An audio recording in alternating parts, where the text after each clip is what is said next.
तो कैसे हैं आप सभी। तो आज की कहानी शुरू करने से पहले अगर आप मेरे चैनल पर न्यू हैं तो प्लीज़ इसे सब्सक्राइब ज़रूर कीजिएगा। तो आज की कहानी शुरू करते हैं। अरे जेठानी जी, ये ननंद रानी दो धारी तलवार से कम नहीं है।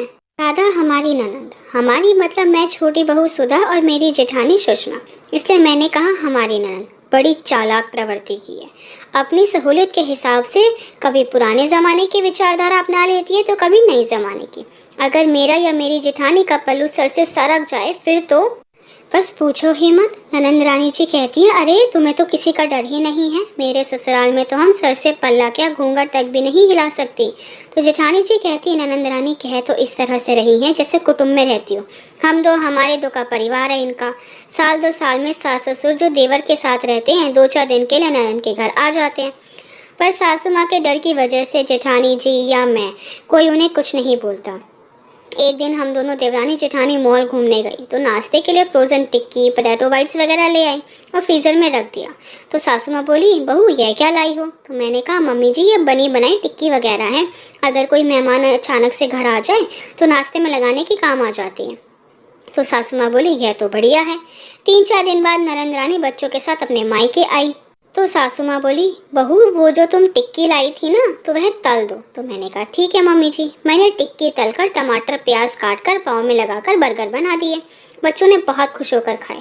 खा तो ननंद रानी भी दो गई, पर जब उनके बच्चों ने कहा, मम्मा आप भी बनाना, तो सासू माँ बोली, अरे हाँ तू भी बच्चों के लिए कभी कभी घर पर बना दिया कर। अरे इसमें तो ज़्यादा मेहनत भी नहीं है, बनी बनाई टिक्की होती हैं, बस तलो और हो गई तैयार। तो ननंद रानी एकदम से बोली, अच्छा तभी मैं सोचूं इसका स्वाद बड़ा अजीब सा लग रहा है। मम्मी मुझे तो यह पैकेट वाली टिक्की पसंद ही नहीं आती, इनका तो टेस्ट ही बड़ा अजीब सा होता है। मैं तो जब भी बनाती हूँ घर की बनाती हूँ, ये बाहर वाली तो बहुत महंगी भी पड़ती हैं।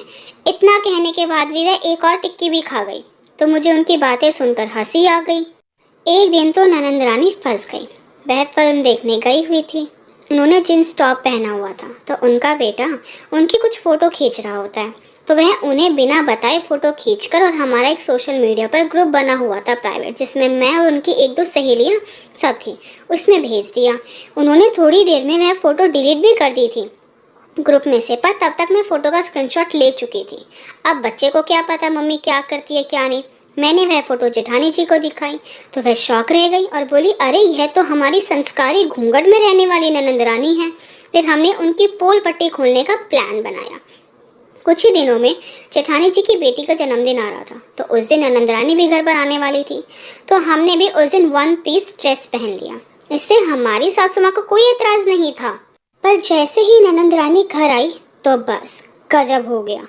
बोलने लगी, अरे भाभियों बिल्कुल ही शर्म बेचकर खा गई हो क्या, यह क्या पहन रखा है। तो हम दोनों बोली, दीदी अच्छी तो लग रही है ड्रेस। तो वह बोली, मैं कुछ नहीं जानती, चलो अंदर साड़ी निकाल कर देती हूँ मैं अलमारी से। तो हम जेठानी जी के कमरे में जाती हैं तो वह कहती है, पहले भाभी आप बदल लो, आपकी बेटी का जन्मदिन है, मेहमान आते ही होंगे। वो जैसे ही अलमारी के पास जाती है, हमने अलमारी के बाहर उनकी एक बड़ी सी फ़ोटो लगा रखी होती है जिसमें उन्होंने जीन्स पहनी होती है। तो जैसे ही ननंद रानी वह फ़ोटो देखती हैं तो मैं बोलती हूँ, दीदी देखिए ना, मैंने आपकी फ़ोटो बड़ी करवा कर लगाई है, सुबह ही आई थी बनकर। ननंद रानी फ़ोटो देखकर दंग रह जाती है, उनके मुंह से एक शब्द भी नहीं निकलता। तो मैंने जेठानी जी से कहा, अरे भाभी जी, हमने सासू माँ ससुर जी को नहीं दिखाई ना अभी तक ये फ़ोटो। तो जेठानी जी कहती है, हाँ सुबह से टाइम ही नहीं मिला, चलो अभी बाहर चलते हैं, पहले कपड़े बदल लेते हैं, ठीक है ना दीदी। तो ननंद रानी बोली, अरे भाभी मैं तो मजाक कर रही थी, कहाँ आप पहले ज़माने की बातें लेकर बैठ जाती हो, शर्म तो आंखों में होती है, और आप दोनों तो इतनी सुंदर लग रही हो, चलो सब इंतज़ार कर रही होंगी ना बाहर। और नंद रानी जल्दी से बाहर चली जाती है। तो जेठानी जी बोली, देवरानी जी आज तो तुमने हमारी 2 धारी तलवार पे जंग लगा दिया, आगे से जख्म देने मतलब ताना मारना छोड़ देगी। इसे कहते हैं 100 सुनार की 1 लोहार की। और हम दोनों एक दूसरे की तरफ देखकर हंसती हैं अपनी जीत पर। आई होप गाइस कि आपको मेरी वीडियो पसंद आई। आपको मेरी वीडियो पसंद आई है तो प्लीज़ इसे लाइक ज़रूर कीजिएगा, शेयर कीजिएगा, मुझे कमेंट करके बताइएगा कि आपको मेरी वीडियो कैसी लगी। अगर आपने अब तक मेरे चैनल को सब्सक्राइब नहीं किया तो प्लीज़ इसे सब्सक्राइब ज़रूर कीजिएगा। Thank you so much guys मेरी वीडियो देखने के लिए।